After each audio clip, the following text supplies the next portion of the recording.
In this video, I'm going to share my top tips on how to find the right company so you can stop wasting time on companies that make you miserable and find the one that you'll love working for.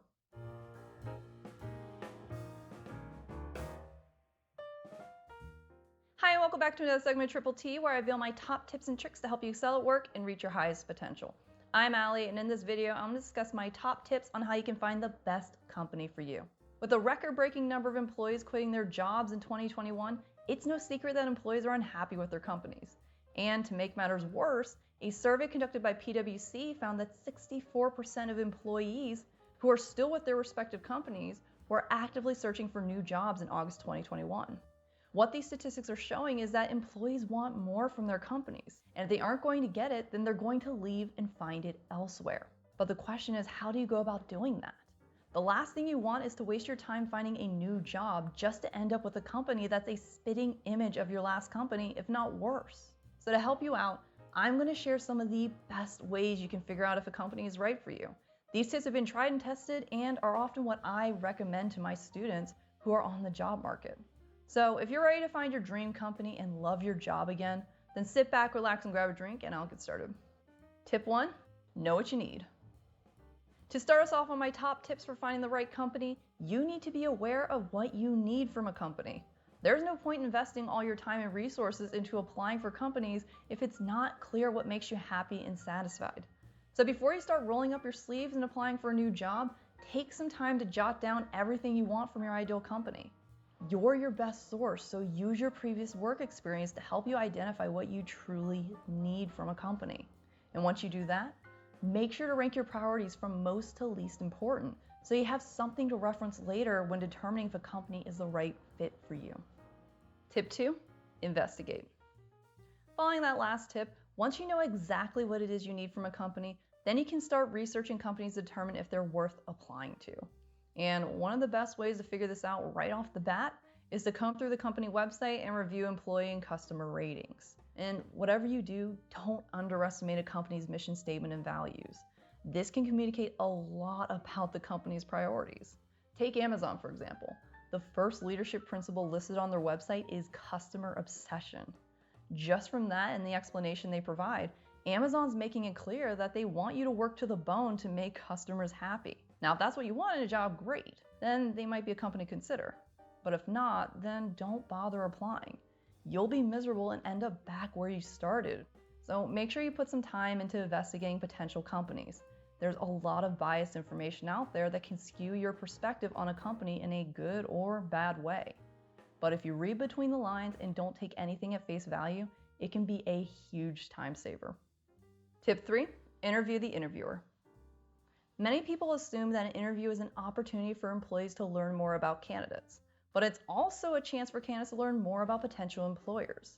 That's why experts repeat over and over again that you need to have questions ready to ask during the interview. It not only shows that you're interested in the job, but it can uncover an information goldmine that you can't find elsewhere. So what I recommend is you go back to that priority list you made in the previous tip and use that to determine the most important questions to ask. If what you seek is work-life balance, for example, then ask a question about how many hours employees typically work a week. Then once you ask that question, listen to what the interviewer has to say and how they say it. If they look uncomfortable, give you a short answer, or avoid answering the question altogether, then it's a pretty good sign that they're hiding something, and it might mean that you don't want to work for that company. Tip 4, be honest. This tip is risky, so I want to make it clear that if your goal is not to find the right company for you, but to get a job ASAP, then know that this tip could actually harm you. And here's the reason why. When you reveal what you want from a job, the interviewer is going to mentally compare what you say to what they know about the organization to determine if you're a good fit or not. And if your needs don't align with the organization, or if the organization can't offer what you want, then they're not going to select you for the job because they know you're going to be unhappy working there and eventually leave. This is something I typically see with candidates who openly express their desire for more work-life balance. Although I think every employee has the right to a healthy work-life balance, the reality is that many organizations make demands that require more than 40 hours a week to complete. So I've seen some of the most qualified candidates get the axe because they said they wanted work-life balance, and the interviewer knows that they're not going to get that with this company. So be aware that if you're honest about your needs, then you may get more rejections than you're used to. But if you look past these rejections, then you'll see that these rejections are nothing more than blessings in disguise, because even rejections are important for helping you find that one company you'll truly enjoy working for. Tip 5, evaluate the process. Assuming that you've gone through the entire process, you filled out your application, you did your interviews, everything, something you can also do to determine if this is the right company for you is evaluate the hiring process. The hiring process is, in a sense, an extension of the company. So how they treat you now is most likely how they're going to treat you when you work for them. So on a scale of 1 to 10, with 1 being awful and 10 being excellent, rate your hiring experience. Were they readily available to help you out or provide answers to your questions? Did they keep you up to date on each step of the process? A really good question to consider is, how did they respect your time?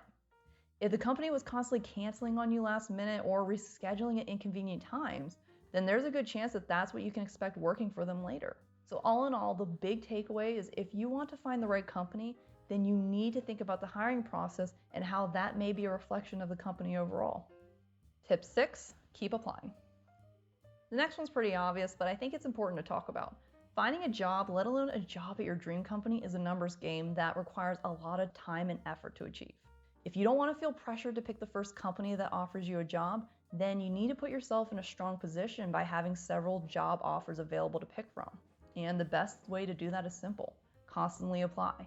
It's not uncommon for people to apply to 30, 40, or even 50 jobs before accepting a job offer. And from personal experience, I can tell you that the people who ended up being happier in their jobs weren't the people who got hired right away. They were the people who continuously applied for jobs because they received more offers, which in turn allowed them to pick the best company for them. I know that applying for jobs can be tedious and downright frustrating. So if this is something you struggle with, then I highly suggest you set a goal to apply to a certain number of companies each week. This is going to keep you focused when things start to get tough and increase your odds of receiving more offers from a company that you love working for. Tip 7, expand your scope. This tip may or may not be a viable option depending on your situation, but if you've been miserable at every company you've worked for and these companies are relatively close to each other, then the issue might be the region you work in. You see, organizational culture tends to be a product of the region the company resides in. Companies based in a metropolitan area like New York City are going to be a lot busier and fast-paced than a company in a rural area. So it might be possible that the right company for you is just not in the region you're currently in. And the best way to address that is to expand your scope. So take a look at where you've been applying. If you're always applying for a job in the heart of the city, then you might want to apply to a company in a suburban or rural area. And I know some of you won't like hearing this, but if you want to find the best fitting company for you, then you may need to consider moving. Finding the right company is not an easy task. You have to be willing to take some risks. Tip 8, follow your gut. The whole point of me going over these tips is to increase your odds of finding the best company for you. But the reality is that you're not always going to have enough physical evidence to be certain that a company is right or not. That's why you need to get in the habit of relying on your gut instinct. If your internal radar is going off, but you can't quite put your finger on it, then there's a good chance that something isn't right. That's when you need to sit down and get to the bottom of what's bothering you. If you still can't put your finger on it, then discuss this with a person you trust. They can help you pinpoint what's bothering you, or at the very least, put things into a different perspective, which can go a long way in helping you decide if a company is right for you or not. That's all I have for you today. If you made it this far, then don't forget to give this video a huge thumbs up and subscribe to my channel. Not only do I have some great things planned that you don't want to miss, but each new subscriber means more food I get to try. Otherwise, thank you so much for watching. Until I drink again, take it easy. Bye.